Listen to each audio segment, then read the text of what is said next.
ความรู้อันใดก็สร้างที่มันบ่นำออกจากการพ้นจากการเกิดได้ความรู้นั้นก็เป็นแค่สัญญาที่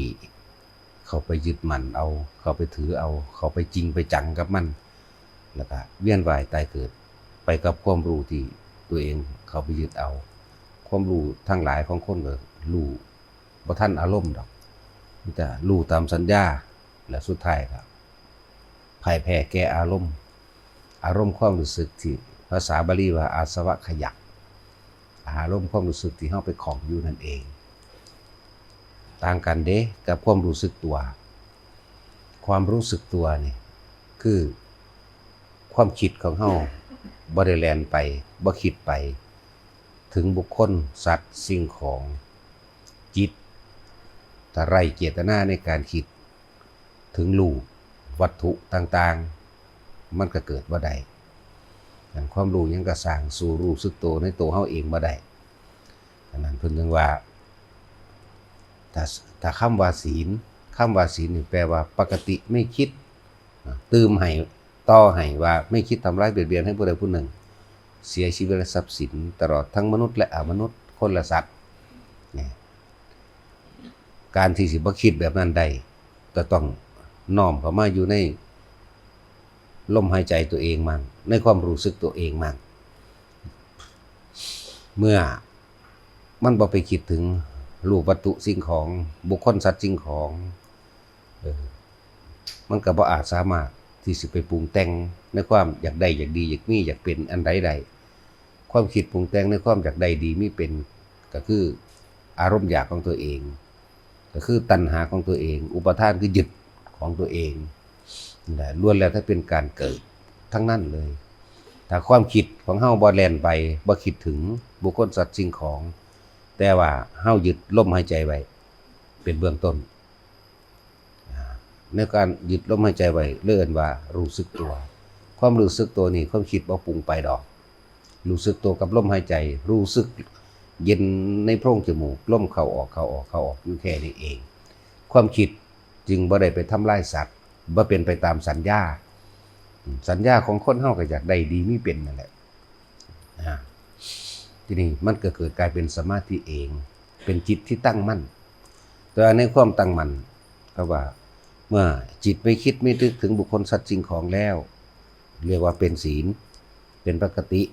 คือบ่คิดทำลายเมื่อมันบ่คิดไปตรงนั้นแล้วมันก็เกิดกลายเป็นสมาธิซึ่งแปลว่าจิตตั้งมั่นอยู่ในใสเฮาจึงสำทับเน้นย้ำเพื่อให้ทุกคนเกิดความรู้สึกเกิดความเข้าใจเกิดความมั่นใจเกิดความมั่นคงตั้งมั่นแน่นอนในตนเองจึงเอาว่าถ้ามีลมหายใจแล้วก็เอาอาการปิตินิ่มนวลระหว่างกลางหน้าผากเฮาเองมาเป็นเครื่องยืนยันว่าตัวเองเป็นผู้มีศีลก็ว่าเป็นผู้มีสมาธิก็ว่าแล้วความรู้ต่างๆที่มันสิเกิดขึ้นเอิ้นว่าปัญญาบัดคำว่าปัญญาต้องเห็นตามความจริงในปัจจุบันขณะบ่แม่นเห็นจากสัญญาคือมันคิดปรุงแต่งสัญญาแต่ว่าเห็นโดยปัญญาคือเห็นในปัจจุบันขณะว่าสิ่งนั้นเกิดสิ่งนั้นก็ต้องดับบ่มีความจีรังยั่งยืนเรียกว่าศีลและสมาธิปัญญานั่นแหละวิธีเฮ็ดให้ศีลบริสุทธิ์บ่แม่นเจตนาโดยการรักษายังบ่บริสุทธิ์เพียงแต่ว่าเป็นเจตนาเป็นเบื้องต้นแต่วิธีทำให้ศีลบริสุทธิ์คือลมหายใจนี่หรืออยู่ในความรู้สึกโตกับจุดใดจุดหนึ่งที่เฮาตั้งสร้างฐานมันขึ้นมาแล้วให้เกิดความรู้สึกโตจุดใดจุดหนึ่งของเฮานี่ก็เน้นย้ำว่าของเฮาเองสร้างฐานที่ตั้งแห่งจิตก็คือกลางหน้าผากเฮาเองนี่ให้เน้นย้ำอยู่นี่แต่ว่าบ่แม่นว่าเฮาสิจับลมหายใจไปตลอดนะบางทีมันก็บ่เห็นลมหายใจหมายถึงบ่รู้สึกในลมหายใจแต่มารู้สึกอยู่ในนิ่มนวลในหน้าผากกลางหน้าผากนิ่มนวลอยู่หั่น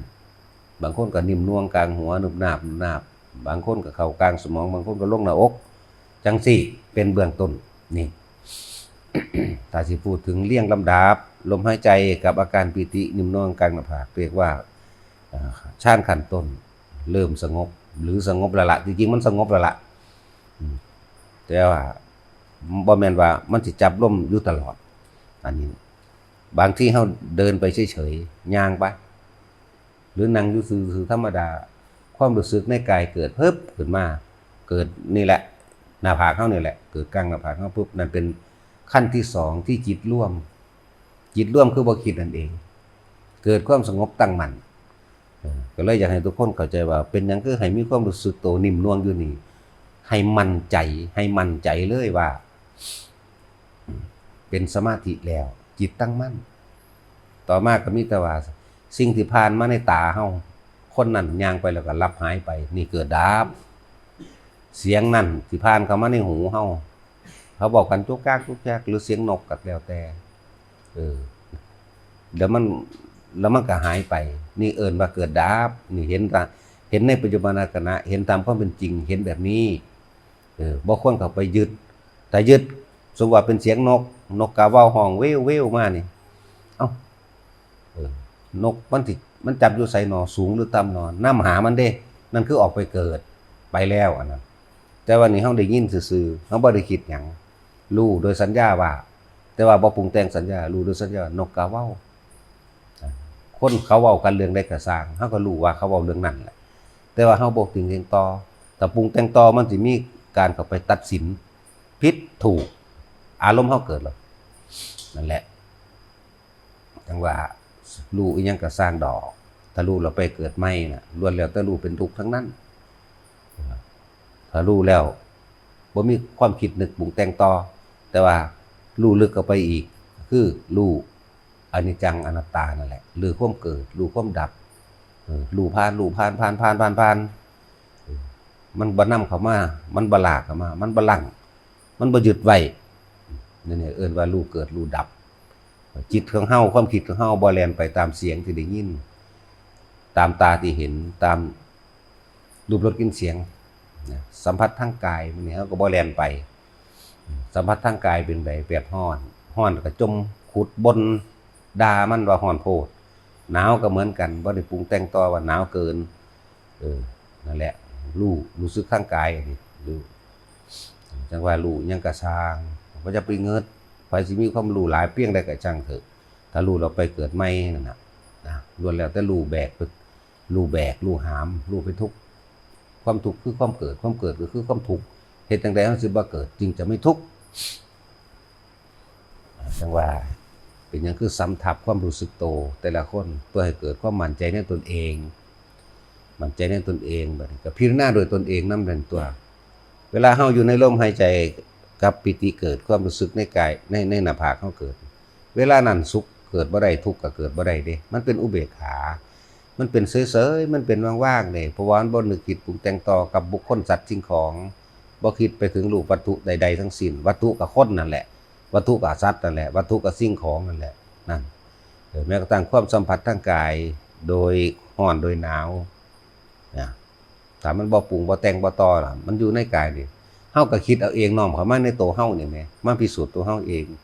มันจริงหรือบ่จริงนะจริงในตนเองหรือบ่จริงนะตอนที่เฮาอยู่กับลมหายใจอยู่กับจุดอุณหภูมิเฮาได้บ่มีอีหยังสิถูกร้อนรนเด้เฉยไปเบิดเด้สุขก็บ่มีทุกข์ก็บ่มีเด้นั่นน่ะเป็นอุเบกขาแล้วเด้คิดบ่คิดบ่นึกก็เกิดอุเบกขาเท่านั้นแหละเดี๋ยวรู้ลึกเข้าไปในสันรู้ลึกเข้าไปในสิ่งที่รูปรสกลิ่นเสียงกระทบผ่านบ่นำเข้ามาคิดนี่แหละจบแล้วอยู่นี่นึงเด้รู้อันสุดยอดปัญญาอันสูงสุดเนี่ยปัญญาสูงสุดเนี่ยก็คือเห็นอนิจจังอนัตตาถ้าเฮายึดมันก็ทุกข์ทันทีเพิ่นเอิ้นว่าอนิจจังทุกขังอนัตตาอนิจจังอยู่หน้าอนัตตาอยู่หลังทุกขังอยู่กลางมันเป็นหยังจังทุกข์พวกเจ้าไปดึงอยากให้มันจีรังอย่างยืนอยากให้มันเที่ยงแท้อยากให้มันมั่นคงมันบ่มีหยังมั่นคงจักอย่างบ่มีเลยชีวิตเฮาเองก็บ่มั่นคงมีแต่ตายสิมั่นคงอีหยังตะกี้จะหาก็เกิดเป็นเด็กน้อยอาศัยข้าวน้ำผ่านร้อนหนาวผ่านเจ็บปวดผ่านจะป่วยมาจนถึงฐานะนี้แกจะล่าลงไปแล้วรอดแต่ตายเท่านั้นเด้นั่นแหละจึงบอกทุกคนเตือนอยู่เสมอว่าทุกคนหากินซ้ำตายเด้อจะอีหยังกระดอกกระเดียทอมันสิหยังกระดอกกระเดียแท้ถึงว่าซ้ำเงิน5 บาท10 บาทก็ฆ่ากันตายได้ความผิดใจนั่นแหละฆ่ากันตายแต่มีเหตุ อันเกิดจากความบ่พอใจทอนเงินบ่ถูกบ่หรือทวงเงินหรือยืมกันนั่นแหละซ้ำนี่ก็ฆ่ากันได้แม้แต่กระทั่งคำพูดคำเว้าที่บ่ถูกใจตกเถียงกันเรื่องที่ตาก็บ่เห็นหูอันนี้เพียงแต่ว่าเป็นข่าวลือข่าวล่อยหรือเรื่องอื่นๆคือเรื่องนักการเมืองเอามาเถียงกันฆ่ากันตายได้เด้นั่นแหละอารมณ์เฮ็ดจังใดเฮาสิละอารมณ์พอใจแล้วบ่พอใจได้นั่นแหละท่านบอกว่าทุกคนมารู้สึกตัวในตัวเองความรู้สึกตัวในตัวเองมีลมหายใจเป็นต้นมีจุดอุณาโลมเป็นเครื่องสำทับยืนยันมั่นคงมั่นใจเฮ็ดให้ตัวเองมั่นใจแต่ความคิดไปหาผู้อื่นบุคคลสัตว์สิ่งของจุดอุณาโลมมันเกิดบ่ได้เด้นั่นแหละคำว่าจิตร่วมผิดร่วมก็แปลว่าบ่กระจายความคิดของเฮาบ่ไปคิดถึงบุคคลนั้นบุคคลนี้สัตว์นั้นสัตว์นี้นี่เน้นย้ำอยากให้คนเข้าใจโดยพื้นฐานถ้าเฮาได้พื้นฐานแล้วท่ามกลางและที่สุดแห่งปลายสุดเป็นมาเองดอกเอาไปพิจารณาในตัวเองทดสอบทดลองเบิ่งก็คิดไข้ควรเบิ่งโอ้มันแม่นความเพิ่นเว้ยตัวเขาไปรู้จริงเห็นจริงในตัวเองแล้วมันสิแม่นหรือแม่นกับตัวเองนั่นแหละสิตัดสินใจเอาเองนั่นแหละเพิ่นจะเป็นแต่เพื่อผู้บอกซื่อๆเด้นั่นแหละหลายๆอย่างที่เฮาได้ยินได้ฟังมาจากองค์ใดก็ช่างถ้ามันเฮ็ดให้พ้นทุกข์ได้มันก็เหมือนกัน